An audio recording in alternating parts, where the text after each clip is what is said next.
All right, let's finish up season 4 with the train magic episode. This kid has a little train set in the opening, and he's like a little conductor, and he's got the whole thing laid out with like the mountains and the tracks and the houses and the bushes. And when I was a kid, man, I wanted to do that so bad. My dad was into it for like a minute, and I just thought it was the coolest shit. I wanted to, like, I think every kid wants to do that. I wanted to get into like full detail. I wanted to make a whole city. I wanted my dad to have like a whole room where we could just make a city with a train set. You could make the like town square and all the buildings and the trees and the grass and everything. Like I wanted it all, and I'm not opposed to doing that with my children. So I'm not. I know that shit's really expensive. If you want to see a really cool one, if you're in the Arizona area ever, down in Scottsdale, they have the Arizona Train Park or whatever, and they have like these model builders.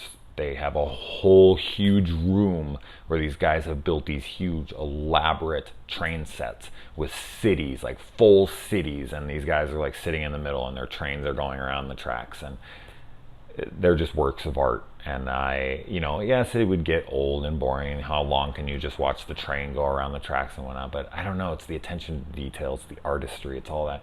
So this episode more just kind of sparked my interest back in that desire from when I was a kid, and would love to do something like that with my children.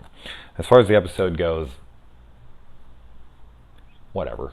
Like, it reminds me of the first episode of this show, like the Phantom Cab, where the kid finds the cab and he crashes into the same tree like every night. Like this guy, he was a train conductor, and this is back when you're supposed to switch the tracks every time, and this guy didn't, and he got everyone killed on board, which sucks. And it's a mistake, and people make mistakes, and that's just human error. Is part of the world, it's part of life and part of existence. And he messes up, and he gets everyone killed, and he has to relive this over and over. How many times? I don't know. I don't know if he has to do it every year, if he has to do it every night, if he has to do it like constantly over and over and over again. But to have to live your same mistake, I feel like that punishment is so over the top. Like it was just an accident. He didn't purposely kill these people. Like, he just forgot to check his pocket watch and didn't go out to change the freaking rails, and it killed people. And it's like, it's an honest mistake. It sucks. I mean, it's a bummer, but the guy didn't do it maliciously. So for him to have to continue to keep living it over, I think that's insanely ridiculous. And like he wants to pass it on. Like he's like, here, take the watch. I'm going to get a different conductor. I'm going to take this kid, which is completely unfair. This kid hasn't done anything wrong. So maybe he is a jerk in real life. Maybe he did terrible things before this, because if he has that intention. But I think anyone would after so long. They'd be like, I don't care who to pass it off to. I've done this enough. I'm tired of living in this memory of my one mistake that took 2 seconds to make. I didn't do it on purpose. Like, please just give this to someone else. Maybe he can pass it on to someone else. Whatever, but he's ending that kid's life and he's putting him in misery. So, dick move, but I kind of understand it, because he's just fed up with having to do it. And of course, the kid then beats him because the other kid comes and switches the track, which I'm hoping broke the curse.